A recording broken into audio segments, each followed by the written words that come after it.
क्या आपने स्कूल और कॉलेजेस में रैगिंग करने वाले बच्चों से कभी पूछा है कि वो रैगिंग क्यों करते हैं? सिंपल सा जवाब मिलेगा कि यार हम लोग तो सिर्फ ऐसे ही थोड़ा सा खेल खेल लेते हैं, पर हमारे सीनियर्स ने जो हमारे साथ किया है ना, उसके कंपैरिजन में तो हम इनके साथ कुछ भी नहीं कर रहे हैं, बच्चों वाला खेल है ये। अगर आप किसी ऐसे परिवार से पूछें जो डाउरी लेना चाहता हो कि क्या आप अपने बेटे की शादी में डाउरी लेना अवॉइड नहीं कर सकते, सिंपल जवाब मिलेगा, हमें अगर अपनी बेटी की शादी में नहीं देना पड़ा तो बिल्कुल अवॉइड कर सकते हैं, क्योंकि वो जानते हैं ना कि ऐसा करना ही पड़ेगा, डाउरी देना ही पड़ेगा, उन्होंने समाज ही ऐसा बना रखा है। अगर आप किसी भी परिवार से ये पूछें कि वो अपनी बेटी की हायर एजुकेशन को क्यों नहीं सपोर्ट कर रहे हैं, वैसे तो प्राइमरी एजुकेशन भी इतनी ज़्यादा सपोर्ट नहीं की जाती थी, लेकिन इसमें बहुत सारा काम किया गया है और डिफरेंस देखने को मिलता है, इसलिए इसको यहाँ पर अवॉइड करके मैं हायर एजुकेशन पे क्वेश्चन पूछ रही हूँ कि हायर एजुकेशन को लड़कियों की क्यों नहीं सपोर्ट करना चाहते। पुरुषों को तो छोड़िए, उस परिवार की महिलाएं ही आकर आपको बोल देंगी कि क्या करेंगी ये लोग इतनी एजुकेशन का, रोटी पानी ही तो बनाना है, और हमने तो इतना भी नहीं पढ़ा था जितना इन्होंने पढ़ लिया है, इस उम्र में हमारे दो दो बच्चे हो गए थे, हम पूरा परिवार संभालते थे। ये सारी चीज़ें आज आपने पहली बार नहीं सुनी है, ऐसी सिचुएशंस आप अक्सर अपने सामने होते हुए देखते भी होंगे, और अगर आप गौर कर पा रहे हैं तो आपको लग रहा होगा कि इसमें एक कॉमन कॉर्ड है, और वो कॉर्ड है रिवेंज मेंटालिटी का। हमारे सीनियर्स ने हमारी रैगिंग की तो हम अपने जूनियर्स की भी करेंगे, हमें हमारी बेटी की शादी में दहेज देना पड़ रहा है तो बेटे के में क्यों छोड़ दें।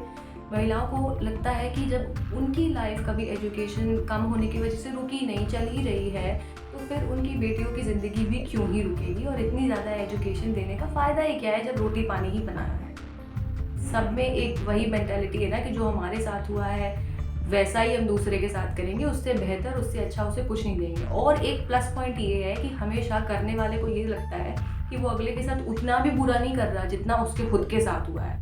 जैसे रैगिंग वाले केस में मैंने बताया कि इतना भी नहीं टॉर्चर कर रहे हैं जितना हमारा हुआ है, हम तो सिर्फ बच्चों वाले खेल खेल रहे हैं। तो एक तरफ तो ये कॉमन मेंटालिटी है जिसके चलते हम अपनी ही अगली जनरेशन के साथ में गलत कर देते हैं। पर एक बात तो माननी पड़ेगी, जब हम कॉशियसली इस बारे में सोचते हैं तो हम ऐसा कुछ करना नहीं चाहते।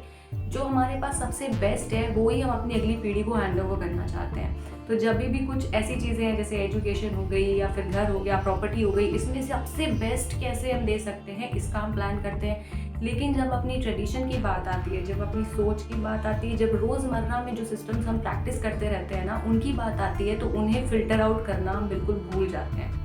इस बात पर गौर ही नहीं फरमाते कि इससे उनकी ज़िंदगी कितनी डिफ़िकल्ट हो जाएगी। हम सोचते हैं कि मटेरियल्स इकट्ठा कर देने से हम उनकी ज़िंदगी आसान बना देंगे। तो अब सवाल ये है कि ऐसा क्या करें जिससे कि हमारी अगली जनरेशन को ये समस्याएं फेस ना करनी पड़े। क्या मात्र कानून बनाना काफ़ी होगा? ऐसे तो सती प्रथा में भी कानून है, और हमें लगता है कि इस कानून की वजह से ही अब ऐसी प्रथा को फॉलो नहीं किया जाता। सच में समाज में रहने वाला इंसान कई बार अपने निर्णय समाज के हिसाब से ही लेता है। ऐसा रेयर होता है कि कोई इंसान अपने समाज से हट करके कोई निर्णय ले ले। सती प्रथा आज फॉलो नहीं हो रही है क्योंकि कानून तो है ही, पर उसे समाज के लोगों ने भी पूरा एक्सेप्ट किया हुआ है, और वो भी इसको एक हीनियस क्राइम मानते हुए आगे कंटिन्यू नहीं रखना चाहते। तो इन सारे सिस्टम्स के ऊपर ऐसा क्यों नहीं हो सकता? इन पे भी कानून है, रैगिंग पे भी है, डाउरी पे भी है, एजुकेशन के राइट्स तो हमारे फंडामेंटल राइट्स हैं, फिर भी इससे रिलेटेड गलत चीज़ें हमारे समाज में चलती चली जा रही हैं, और ऐसा लगता है कि आने वाली जनरेशन तक हम पहुँचा ही देंगे। बट अगर हम इसे यहीं रोकना चाहते हैं ना, तो मुझे और आपको, हम सबको मिल करके एक चेन स्टॉपर बनना होगा। इस सदियों से चले आ रही रिवेंज वाली चेन, क्योंकि हमने ऐसा फेस किया है तो तुम्हें भी करना पड़ेगा। उसे रोक कर ये कहना होगा कि भले ही हमने ऐसा फेस किया है, लेकिन हम तुम्हें ये चीज़ फेस नहीं कराना चाहते। So I urge you, if you're watching this video, then choose to be a change stopper. इस वीडियो को आप अपने फ्रेंड्स के साथ शेयर कीजिएगा और अपने सोशल मीडिया प्लेटफॉर्म्स में शेयर कीजिएगा, और एक हैशटैग ज़रूर इस्तेमाल कीजिएगा, #I am the change stopper. Thank you so much.